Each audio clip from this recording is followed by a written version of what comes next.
नमस्कार किसान साथियों, स्वागत है आप सभी का सी क्रॉप टेक के नए वीडियो में जहां हम बात करेंगे मूंग की खेती की ए टू जेड जानकारी के बारे में। चैनल पर नए हों तो अभी वीडियो को लाइक करके कमेंट पर अपना जिला बता दें ताकि हम आपके क्षेत्र की मूंग की खेती के बारे में और अधिक जानकारी आपको बता सकें। किसान साथियों, मूंग की खेती जो महज 60 दिनों में लाखों का मुनाफा देती है, की शुरुआत सही समय पर बिजाई करने से होती है। अगर आप 10 मार्च को पहले मूंग की बिजाई कर देते हैं तो आपको 7 से 8 क्विंटल अकड़ उपज लेने से कोई नहीं रोक सकता। अब भी बिजाई का समय तो निर्धारित हो गया। अब काम होता है एक अच्छी वैरायटी का चयन का। अब किसान के मन में एक सवाल अवश्य आता है कि कौन की वैरायटी का बीज लें, हाइब्रिड बीज लें या देशी बीज भी काफी है। देखिए किसान साथियों, देशी बीज होती तो सस्ती है मगर वो उतना उपज नहीं दे पाती।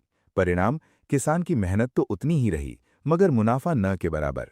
इसीलिए मैं ये चाहूंगा कि आप हाइब्रिड या उन्नत किस्मों का ही चयन करें। देखिए, अगर आपको देशी किस्मों से ही 4-5 क्विंटल प्रति एकड़ उपज प्राप्त हो रही है तो आपको देशी किस्म ही लगानी चाहिए। हाइब्रिड या उन्नत किस्मों की आपको आवश्यकता नहीं है। अब जो किसान भाई हाइब्रिड बीज लगाना चाहते हैं उन्हें मैं कुछ अच्छी किस्मों के बारे में जानकारी दे देता हूं। लिस्ट में सबसे पहले नंबर पर है बंशी गोल्ड।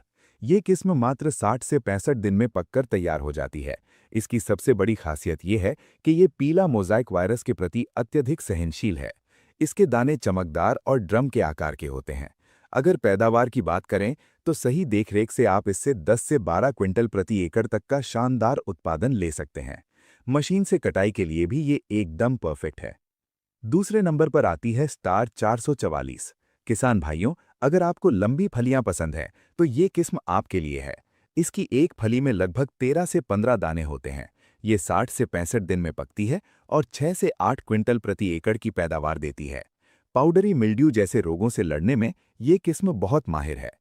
तीसरी बेहतरीन किस्म है MH1762, जिसे हरियाणा कृषि विश्वविद्यालय द्वारा विकसित किया गया है। ये किस्म भी 60 दिन के आसपास पक जाती है। ये पारंपरिक किस्मों की तुलना में 10 से 15% अधिक उपज देती है, जो करीब 5.5 से 6 क्विंटल प्रति एकड़ बैठती है। गर्मी की बुआई के लिए ये एक बहुत ही शानदार विकल्प है। चौथे नंबर पर है भारतीय दलहन अनुसंधान संस्थान से निकली किस्म शिखा, यानी IPM 1403। 65 से 70 दिन में पकने वाली ये किस्म पीला मोज़ाइक के खिलाफ एक मजबूत ढाल की तरह काम करती है। इसके दाने बड़े और आकर्षक होते हैं, जिससे मंडी में इसका भाव भी अच्छा मिलता है। पांचवें नंबर पर है किसानों की ऑल टाइम फेवरेट PDM 139 सम्राट। ये एक ऐसी किस्म है जो कम सिंचाई यानी सूखे की स्थिति में भी अच्छी पैदावार दे जाती है। 60 से 65 दिन में ये 7 से 10 क्विंटल प्रति एकड़ का उत्पादन दे सकती है। इसमें फलियों की संख्या बहुत ज्यादा होती है और इसकी दाल की क्वालिटी नंबर 1 मानी जाती है। और आखिर में हमारी छठी किस्म है तलवार। जैसा इसका नाम है वैसी ही इसकी फलियां भी लंबी और शानदार होती हैं। 65 से 70 दिन की अवधि वाली इस किस्म से आप 8 से 10 क्विंटल प्रति एकड़ की पैदावार ले सकते हैं। इसके दानों का भराव बहुत ठोस होता है और दाने काफी वजनदार होते हैं। किसान साथियों, बीज चयन के बाद अगर काम होता है जमीन की तैयारी और बिजाई की विधि। क्योंकि मूंग छोटे दाने वाली फसल है, इसीलिए मिट्टी भुरभुरी होनी चाहिए, जो 2 बार जुताई और 1 बार हैरोइंग से प्राप्त हो जाती है।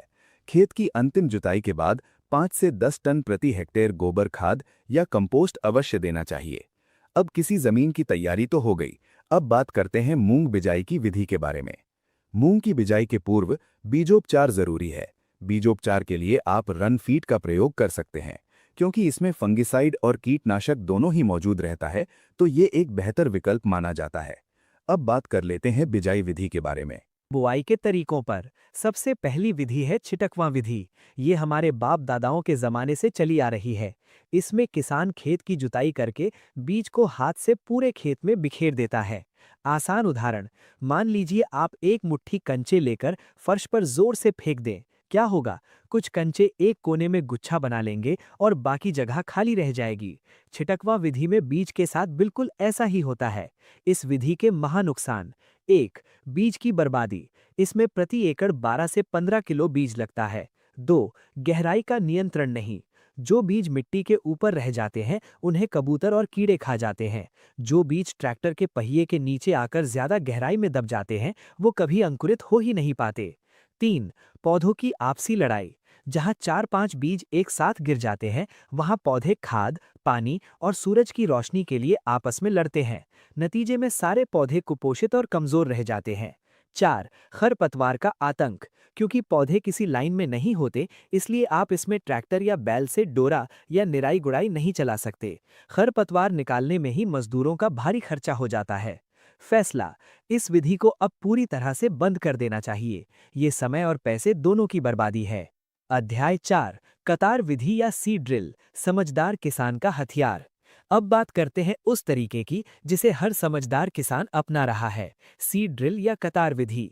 मशीन के जरिए बीज को एक सीधी लाइन में एक समान दूरी और 3-4 सेंटीमीटर की एकदम सही गहराई पर बोया जाता है। आसान उदाहरण: याद कीजिए, जब स्कूल में प्रार्थना होती थी तो सभी बच्चों को एक लाइन में खड़ा किया जाता था। 2 लाइनों के बीच जगह होती थी ताकि टीचर आसानी से हर बच्चे तक पहुंच सके। कतार विधि बिल्कुल वही अनुशासन खेत में लाती है। इसके शानदार फायदे: 1. बीज दर। इसमें प्रति एकड़ सिर्फ 8 से 10 किलो बीज लगता है, यानी सीधे सीधे महंगे बीज की बचत। 2. 100% जमाव। हर बीज सही गहराई और नमी वाले हिस्से में गिरता है, जिससे खेत में एक साथ एक समान फसल उगती है। 3. हवा और सूरज की धूप आसानी से गुजरती है। इससे पौधों में फंगस, पीलापन और सफेद मक्खी का प्रकोप काफी कम हो जाता है। 4. मशीन से गुड़ाई आसान। कतार से कतार की दूरी 30 सेंटीमीटर यानी 1 फुट रखने पर आप आसानी से छोटी मशीन या बैलों से खरपतवार निकाल सकते हैं। फैसला: अगर आपके खेत समतल हैं और आप सामान्य तरीके से खेती करते हैं, तो सीड ड्रिल आपके लिए सबसे बेस्ट और सुरक्षित विकल्प है। अध्याय 5: bed and furrow Vidhi, 13 quintal पैदावार का ब्रह्मास्त्र। किसान भाइयों, अब दिल थाम कर बैठिए, क्योंकि अब मैं आपको वो विधि बताने जा रहा हूं जिससे प्रगतिशील किसान मूंग की रिकॉर्ड तोड़ पैदावार ले रहे हैं। ये है बेड एंड फरो विधि या ब्रॉड बेड फरो। इसमें मशीन बेड मेकर या प्लांटर द्वारा खेत में ऊंचे ऊंचे बेड यानी मेड़ बनाए जाते हैं। बेड की चौड़ाई लगभग 2 से 2.5 फीट होती है और ऊंचाई 6 से 8 इंच। एक बेड के ऊपर मूंग की 2 कतारें बोई जाती है और 2 बेड के बीच में पानी चलने के लिए नाली यानी फरो होती है। आसान उदाहरण: बारिश के मौसम में अगर आप फर्श पर गद्दा डालकर सोएंगे तो पानी भरते ही गद्दा भीग जाएगा, लेकिन अगर आप ऊंचे पलंग पर सोएंगे तो नीचे से पानी निकल जाएगा और आप सुरक्षित रहेंगे। मूंग के पौधे की जड़ें बहुत नाजुक होती हैं, उन्हें बिल्कुल ऐसा ही पलंग चाहिए। ये विधि गेम चेंजर क्यों है? 1. जल भराव से 100% सुरक्षा। मूंग की सबसे बड़ी दुश्मन है जड़ों के पास पानी का रुकना। जरा सा पानी रुका नहीं कि मूंग पीली पड़कर मरने लगती है। बेड विधि में अगर भारी बारिश भी हो जाए तो फालतू पानी बीच की नालियों, फरोज से खेत के बाहर निकल जाता है। 2. पानी की भारी बचत। जब आप सिंचाई करते हैं तो पूरे खेत को भरने की जरूरत नहीं होती, पानी सिर्फ नालियों में चलाया जाता है। बेड की मिट्टी स्पंज की तरह नमी सोख लेती है। इस तरह मूंग की जड़ों को पानी नहीं, सिर्फ नमी मिलती है, जो उसे सबसे ज्यादा पसंद है। 3. जबरदस्त जड़ विकास। बेड की मिट्टी एकदम भुरभुरी और मुलायम होती है। इसमें जड़ें बहुत गहराई तक जाती हैं। जितनी गहरी जड़ें, उतना ज्यादा पोषक तत्वों का उठाव और उतनी ही ज्यादा और लंबी फलियां। फैसला: भारी मिट्टी, काली कपास मृदा वाले इलाकों और जहां ड्रिप इरिगेशन या स्प्रिंकलर की सुविधा है, वहां ये विधि किसी चमत्कार से कम नहीं है। ये 15 से 20% अतिरिक्त पैदावार की गारंटी है। अध्याय 6: जीरो टिलेज, समय और पैसे की महाबचत। गर्मियों यानी जायद की मूंग बोने वाले किसानों के लिए एक और शानदार तकनीक है जीरो टिलेज। गेहूं या सरसों काटने के बाद हमारे पास खेत जोतने और तैयार करने का समय कम होता है। ऐसे में गर्मी से खेत की नमी भी उड़ जाती है। जीरो टिलेज मशीन बिना जुताई किए सीधे पुरानी फसल के ठूंठों के बीच चीरा लगाकर बीज और खाद एक साथ बो देती है। फायदा: जुताई का 1500 से 2000 रुपए प्रति एकड़ बचता है, 10 से 15 दिन का समय बचता है और खेत की नमी बरकरार। बिजाई विधि के बाद अब हम बात करेंगे खाद प्रबंधन की। देखिए, हर एक क्षेत्र की खाद जरूरत अलग अलग होती है। हम इस वीडियो में एक जनरल रिकमेंडेशन बता रहे हैं जो सामान्यतः किसानों द्वारा अपनाई जाती है। वो है 25 KG DAP, 25 KG grow plus और 10 केजी यूरिया। मूंग को यूरिया की कम आवश्यकता होती है क्योंकि मूंग की जड़ें स्वयं नाइट्रोजन का निर्माण करती हैं, जिसे नाइट्रोजन स्थिरीकरण कहते हैं। किसान भाइयों, खाद तो आपने दे दिया, अब सवाल आता है जल प्रबंधन का। कब और कितना पानी दें कि अधिक से अधिक उपज प्राप्त हो सके? किसान साथियों, पहला पानी 15 से 20 दिनों के बाद दें।